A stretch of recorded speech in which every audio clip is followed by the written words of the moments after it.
Thank you for joining us for The Drive Back, the movie podcast where we imitate our favorite thing to do after a movie, which of course is to talk about it on the ride home. I'm Garrett, and as always, I'm joined by my good friend and co-host, Adrian. Hey, how you doing? And today, we're here to talk a little bit more Star Wars, because we couldn't fit it all into one podcast last week. But we're going to be taking some more hot takes and addressing some of the more potentially toxic things that have happened with the franchise over the last couple of years. So all of this and more coming up on The Drive Back.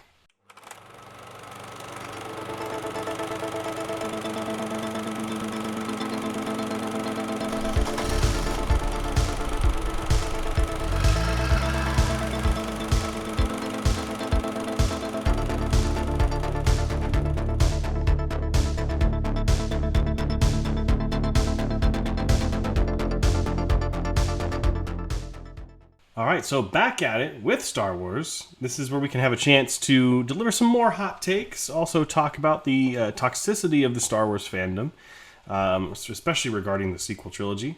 But I'll go ahead and open the floor. Was there anything you wanted to really talk about? Any hot takes that you want to discuss? Or maybe if you have a question about what I thought or a question about what you thought? Where do you want to start it, Adrian? You have the power.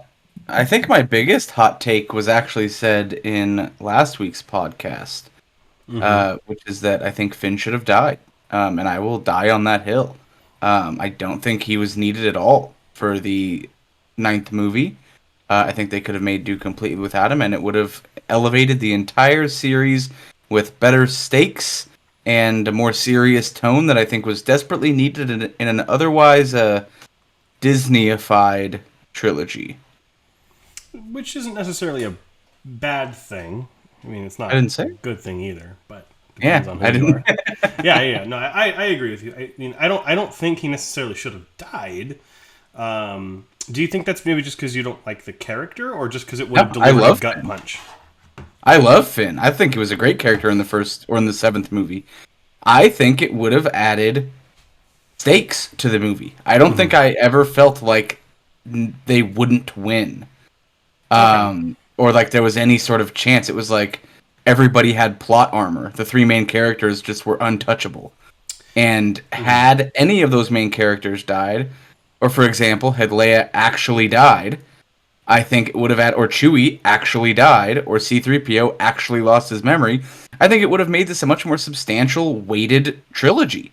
I think people would have talked about it way more as, oh, the movie where C-3PO loses his memory. Yeah.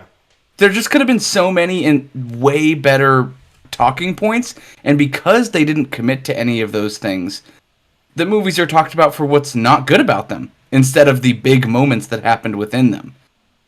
True. Yeah, I feel like a lot of the discussion around the Disney movies has been what they should have included or what they didn't include. Whereas if you make a big choice, one big choice in the movie, that can be the focal point of the talking point, and I think they really overlooked those opportunities. Yeah, I think it really boiled down to how can we make this, especially after we're really talking about Rise of Skywalker here. I think, with Finn being gone and C-3PO losing his memory, I think. Leia was also in. Leia's death was in the second one. No, Rise of Skywalker. Yeah. She died in Rise of Skywalker. No, the one where she almost dies and uses her force to bring her back in. Mm-hmm. Yeah, she almost died. She didn't die. She dies in Rise of Skywalker. Well, I'm talking about they should have killed her then. Oh, I see. Well, she should have died then to add weight to the story. Gotcha. Yeah, I also think they were just trying to play it safe. And I think... Not what I needed. For better or for worse. I think... That's my hot take. I know. And I agree. I think they should have taken some more risks. But I think they wanted to first prove to the fans that they understood Star Wars, which for many fans they totally did the opposite. Not for me, But, yeah, I think there's something to that. Because it was funny because Poe was actually supposed to die in the first one. That doesn't make sense. Why? Exactly, because he wasn't supposed to be like a major character. And then I guess that's interesting. Everyone fell in love with him somehow. So they were like, oh, all right, well, I guess we'll keep him in. Oh, good. It definitely elevated Oscar Isaac's career, so I'm glad about that. Oh yeah, he's gone. Had he been killed off, it would have definitely been a substantial cutback. Yeah, definitely. I think he added, he added a lot to the films, his little, comedic moments, and he's just a great actor. So I think he did what he could. But my hot take is that I think they needed to do more. I think they played it way too safe, and I think it might not even be a hot take, but I think my hot take specifically is that if out of everything I've said, I would love to see someone do a fan cut where Finn dies in The Last Jedi. I think it would have been way better of a film had that happened. And I think they could have teased him being force sensitive in Last Jedi and then had him die. And then you hear his voice at the end of Rise of Skywalker. Yeah, there could have been so many ways to do it. Or, like, I mean, it just would have added... It's like playing a video game where you know you won't die. Like, it doesn't feel good. Mm-hmm. Like, unless, like, that's the point, like, if you have the invincibility star from Mario. But it's like, if you're playing a game and you know that, like, oh, this is a cutscene, I can't die here, it takes away that pressure. Like, there is no skill involved. You can mess up as many times, and that's how the whole movie felt, because no important character passed away. Mm-hmm. Well, hey, we lost the important Nien Nunb in Rise of Skywalker. The vagina-lipped guy that was the co-pilot for Lando in Return of the Jedi. Oh, yeah. Yeah. The Tantive 4 blew up in Rise of Skywalker. We lost an important character. So how dare you besmirch Nien Nunb's name? But yeah, that's probably my hottest take with the sequel trilogy. I feel like that is my I will die on that hill. And I think people, like, you might not have really seen it. Go watch the movie again. And just like as it's getting to the point where he's heading on that laser, just imagine the next 10 minutes if he actually blew up. Like, that movie would feel insanely dark and insanely like, oh, shoot. Yeah. Like, people are dying. And then imagine your thought process going into the third movie, the 9th one, knowing that anyone can die. Mm-hmm. People would have been like, who knows who's living and who's dying? Rey could die. Poe, Kylo, everybody. It would have just added so much to the trilogy. I wish I could have been involved in the project. It would have been more... It would have been more like the speculation every time a new Avengers movie came out, where it's like, who's going to of Is it going to be Hawkeye this time? Like, I remember everyone saying that for Age of Ultron.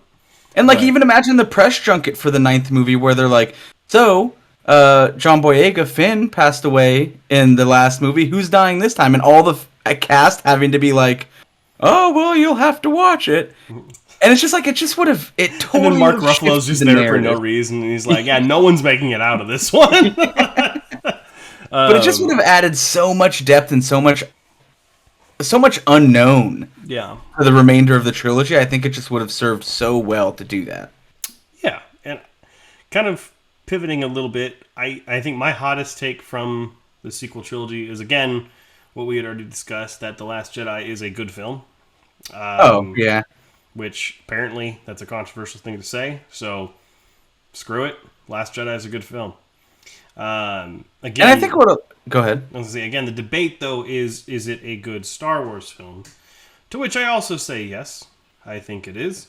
But, we've already really discussed that in the review, so nothing really to... I think something that's really worth noting specifically about the sequel trilogy is there's a difference between a movie being good or bad and a movie not being what you as a viewer wanted it to be. Yes.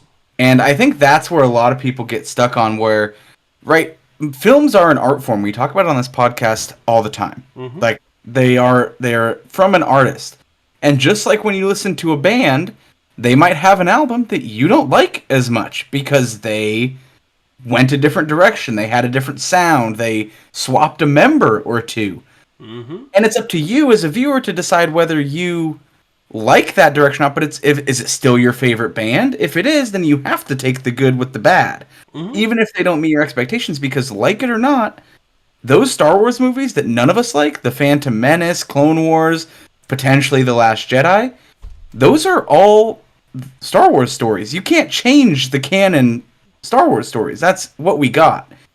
So it doesn't really matter. Like, that's the story, and they made it as an artistic expression of that story, Yeah. and it is what it is. I definitely.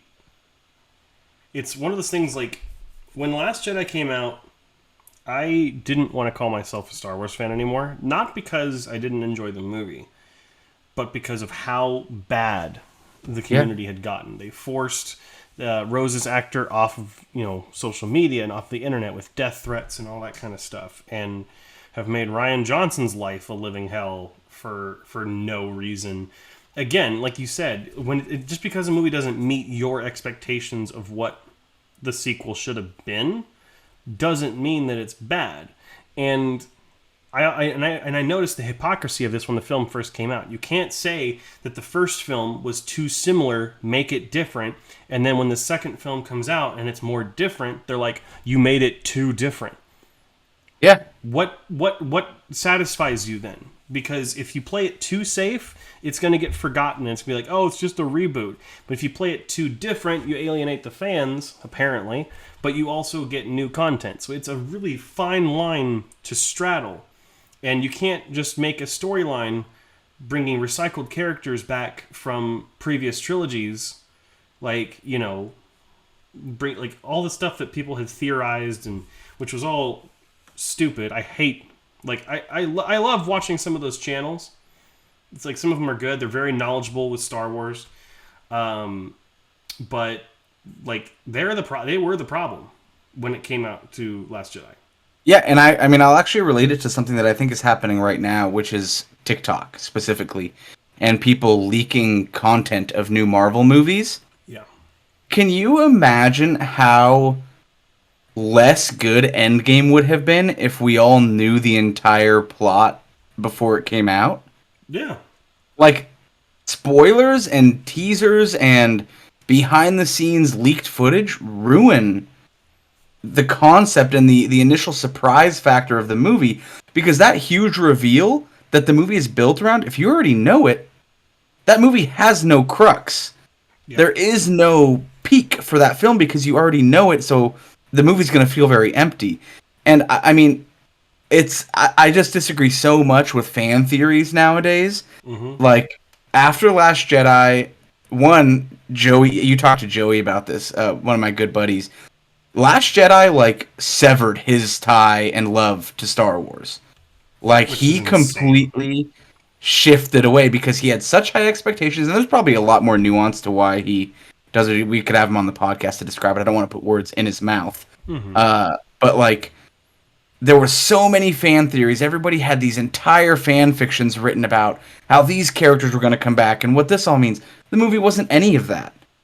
Mm-hmm. And to go in with this movie in your head, you're going in to watch it, and you get a completely different film, you're going to be disappointed. There's no way around that. That's a fact. Yeah. So don't do that.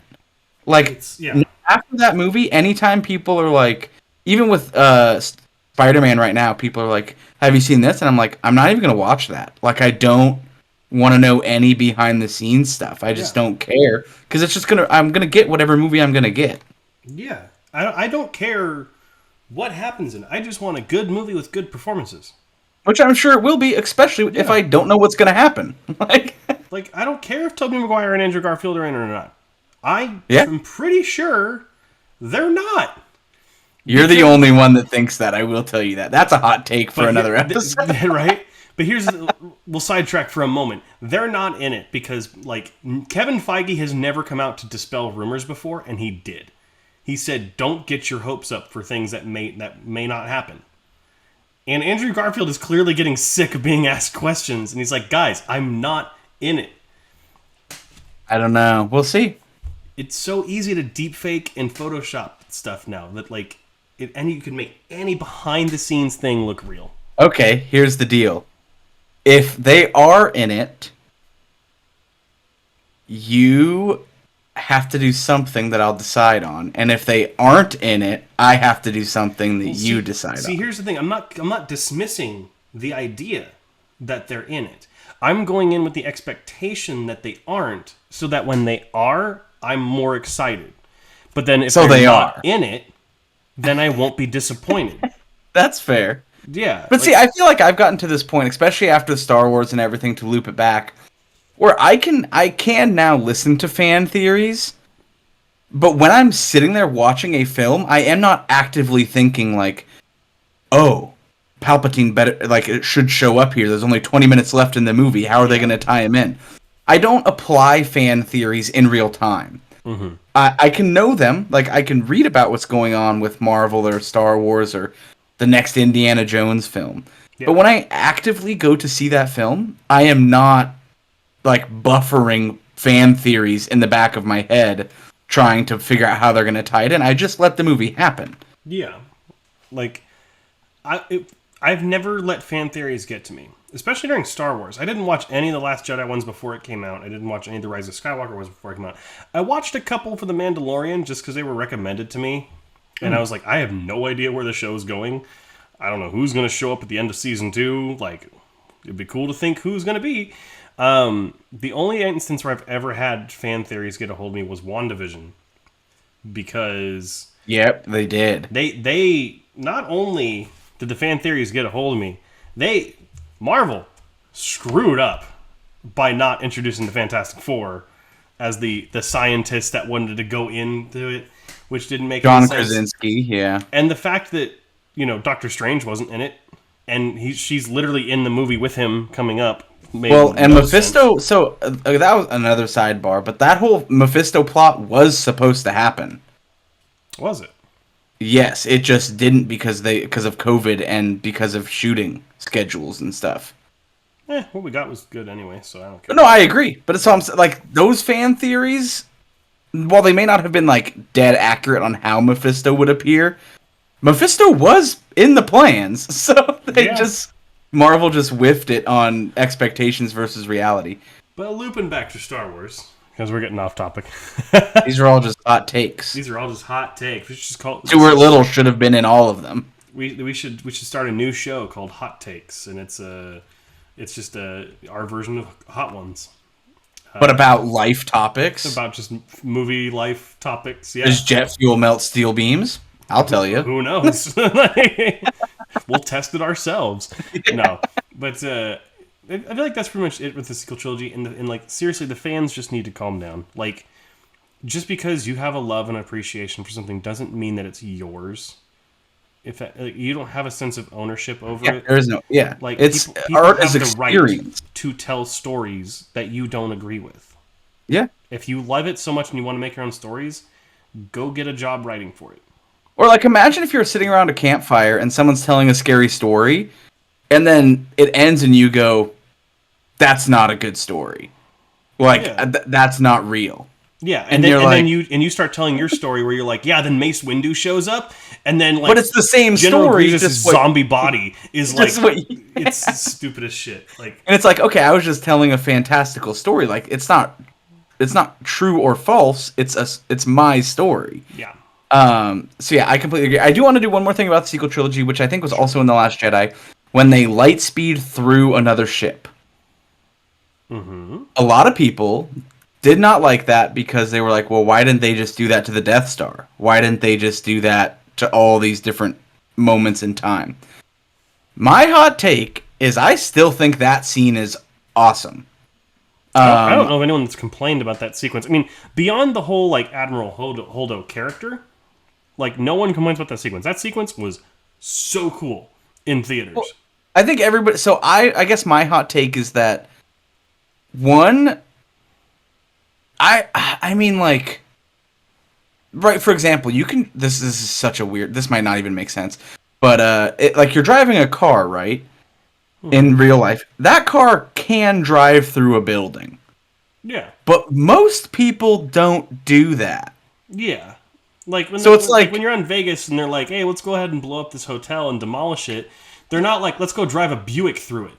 Yeah, exactly. Like, let's carefully place explosives. But sometimes driving a Buick through it might be the only option.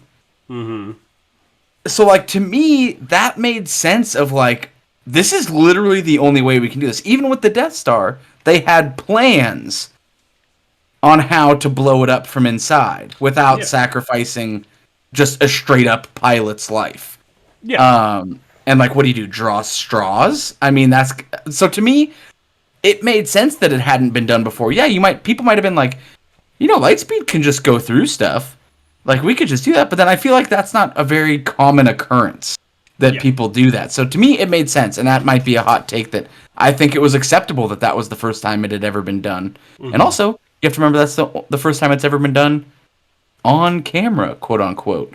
We don't know what's happened elsewhere in the universe. No, yeah, exactly. Well, from that point on, it's called the hold on maneuver, so it's maybe it's like the first established version.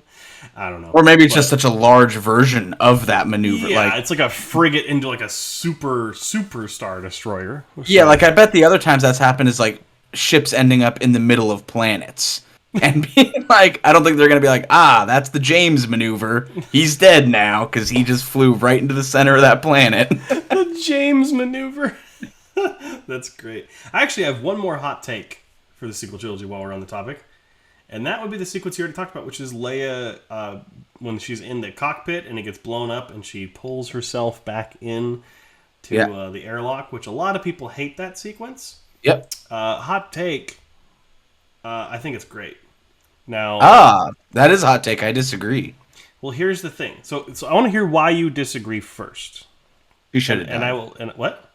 Well, she should have died. Well, okay, sure. But like when people usually disagree, they're like, "It's stupid. She wasn't that powerful with the Force yet." Blah blah blah. Right? But yeah, that's a dumb argument. Exactly, which I'm going to destroy thoroughly right now. So when you've heard stories about people getting that adrenaline boost when a car falls on their baby and they're able to lift their car. Yep. Right? It's that happened to me yesterday. Fight or flight response. Leia has seen Luke use Force abilities before. She is Force sensitive. We know this. It's established very early on. So for her, it's that fight or flight response to reach out and try and preserve her own life. Does it look interesting visually? Maybe not. But the idea behind it makes so much more sense than, like her not doing it. Like if she started kicking and was like trying to force herself, that would be dumb. But like the fact that she pulled herself forward makes sense both from a physical and biological standpoint, but also based on what she's seen from her own brother and the Jedi. So like for people who don't like that sequence because it seems unrealistic, shut up. It's fine. Yeah, I mean, I didn't have a problem with like the visuals of the scene, or like the idea that she's pulling herself back in. You just would have preferred, or the idea that she's Force sensitive. I think it would have added the weight of again the whole sequel trilogy. We can move on from it after this, but the whole sequel trilogy talks about letting go of the past and how it's not going to hold on to Luke, Leia, and Han. Yeah. So then kill them. Like, let's actually physically move on. Kylo Ren literally says, kill the past if you have to. You'll never grow if you continue to hold on to it. And the movie just defies that completely. The message is lost because they didn't kill off any characters. Yeah. It was terrible. Well, let's go ahead and move on to... Great trilogy, though. Sounds like we're complaining, but not really. Let's go ahead and move on to the prequel trilogy, because I feel like this has more hot takes in it. I feel like the original trilogy, there aren't really any hot takes about, except the fact that I don't like Luke as a character in the original trilogy. I mean, the first movie. Oh, the original. I thought you were talking about prequel. Yeah, in the original trilogy. No, I feel like there's a fair people that don't like. I like screw that baby who's in 5 minutes of the end of Revenge of the Sith. But as far as the prequel trilogy, I hate Luke in the prequel trilogies. That guy's a douche. The baby that's in there for 5 minutes. Not even. It's like a minute and a half. Yeah. But as far as the prequel trilogies go, I have my hot take, and that's that all these fans that are so self-righteous and hate the sequel trilogy need to stop defending the prequel trilogy because they're just bad. Like, yeah. And yes, the Clone Wars exists, and Clone Wars is great, but that doesn't fix bad movies. It just adds more on. And I also think there's something really important to remember that, like, for example, I'm not a huge fan, this is probably my hot take for later, of the original trilogy. I think they're good movies. I just would probably watch the sequel trilogies before I watched those casually. Mm-hmm. It's just a personal hot take, I guess. But you have to remember that the original trilogy was written for a very certain generation. The prequel trilogies were written for the next generation. Mm-hmm. And the sequel trilogy is written for the newest generation. So if you like one of them, it's probably for you. Just like Revenge of the Sith is one of my core childhood memories because it was written for my generation. But if those fans of the original hate it because it's not what they wanted, it's not written for them anymore. Yeah. And I think it's really important to remember that again, the franchise is as a whole Star Wars. It is not your type of Star Wars for the whole thing. Mm-hmm. And I think the prequel trilogy gets lost on that a lot, that it wasn't exactly like the original, so people hated it. I mean, it kind of lends more to the idea that it should have been left at just the original 3, potentially, and just left to explore through books and stuff what happened and games. Maybe the idea. I don't know if I agree with that though. Pushing into movies though, maybe it was a bad idea. Because I mean, the original movies, like they're very good, like the first 2 specifically, New Hope and Empire. But they're still imperfect. They're not written exceptionally well, especially like the dialogue. Yeah. So I don't know. I don't know if I agree with that they shouldn't have been movies because they're not perfect, though. I feel like that's the wrong way to look at art. True. Like, I think people they're telling a story, and I applaud them for that. It's just the people that watch it. Like, you imagine going into an art gallery and literally telling the artist, like, oh yeah, these 3 are fantastic, and you should kill yourself because of these other 6 that you've made. Like, it takes a very... You tried to recapture the magic, and I don't think it necessarily happened. You should kill yourself. Like, wow. Well, that's what they said to Rose. Yep. That's what I'm saying. Like, people... Like, imagine doing that in person. At an art exhibit. Like, that's crazy. Yeah.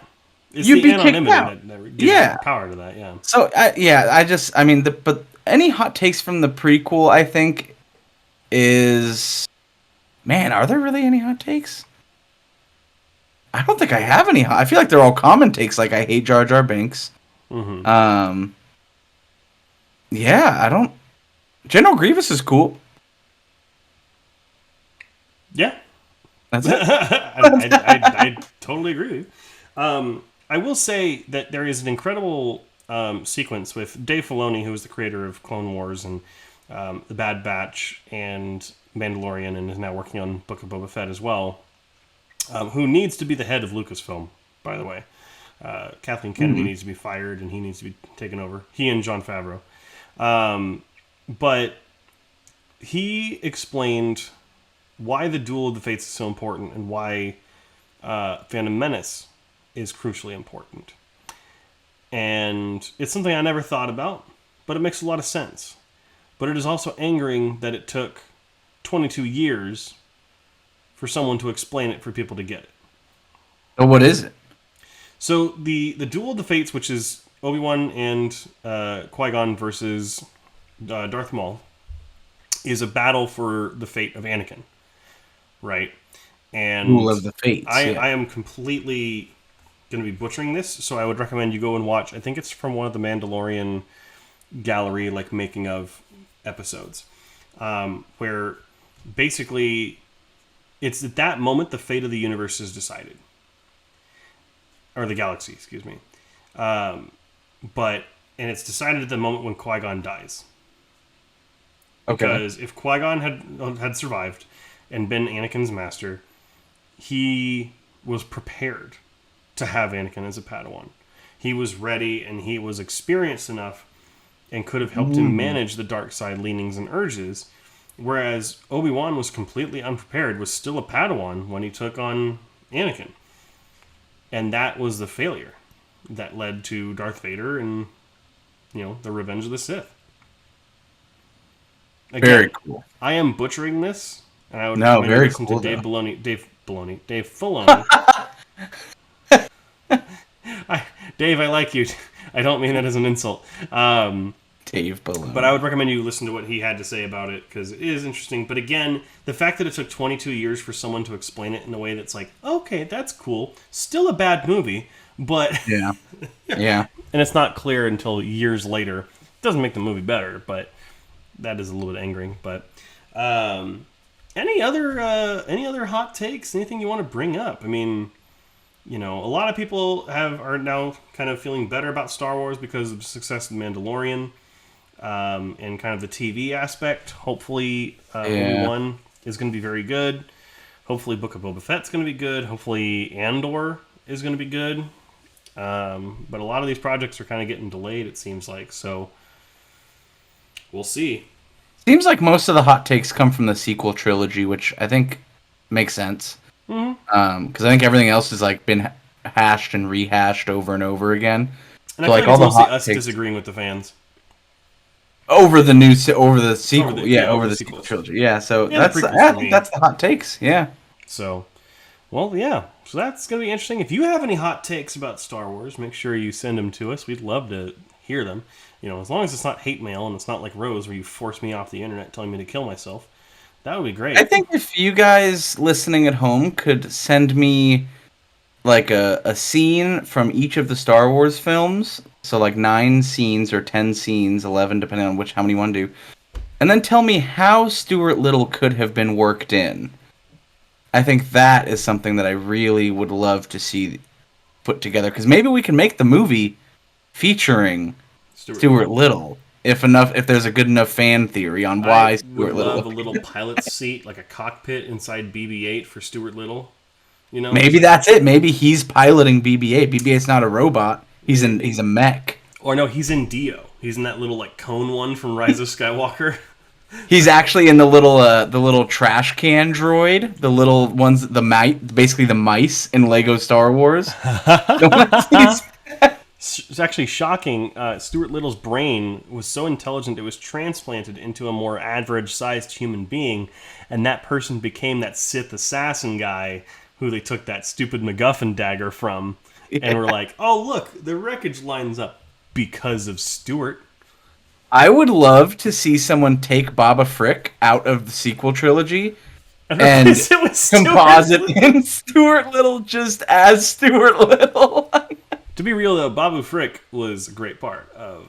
I agree. Not that he needs to be removed, but can you imagine him being like, I'll fix you right up, and it's just Stuart Little? It's just Michael J. Fox's Stuart Little, like, well, we'll get that plane fixed up right away. We're going to win that boat tournament. But that's going to bring us to an end for this episode. If you have any hot takes, again, let us know. But Adrian, for the 77th time now, because we were off last week when we talked about it, where can someone find us online if they want to learn more about when we're going to upload? That would be the Drive Back Podcast everywhere. Talk to us on Instagram at that handle. Let us know. We post whenever we have updates here, and people like to comment on our movie choices, as well as kind of maybe what's in the movie. And then, the Drive Back Podcast on any podcasting app, as well as here on YouTube, where you can actually see us and watch our beautiful faces laugh and attempt to be critical about films. Absolutely. We attempt. We are critical. I feel like once we hit 75 episodes, we can be like, yeah, we're critics now. Wow, you think so? We're officially I don't know. critics? I think 75 is a mathematical standard number that's given to podcast critics. I think that was the final question on my statistics final. How many episodes? But thank you so much for watching. Thank you so much for listening. Next week, I forgot to pull up the episode schedule, but there will be an episode. Next, it's going to be kind of a little bit hit or miss because we're kind of still going over what we're going to be doing for like the holidays. We're going to be definitely doing some holiday films coming up. Also, the Drive Back Awards, we're going to award our favorite films of 2021 with some awesome awards. Our top 20 of 2021, which is nothing related to film, which will be coming out probably the first week of January, I would say. Yeah, after New Year's. Give it the entire year to kind of finish out because there's still a bunch of shows and movies and stuff that are coming. But next week, as of right now, is going to be a rewatchable for Oz, the Great and Powerful, which unfortunately is only available to rent, but will Sam Raimi plus Wizard of Oz plus the now disgraced James Franco make a decent movie? We'll have to find out. But you'll have to find out next week here on The Drive Back. We love you guys so much, and thank you so much for joining. Thank you for listening to this episode of The Drive Back. Make sure to be on the lookout for new episodes every Monday, and make sure to follow us on social media.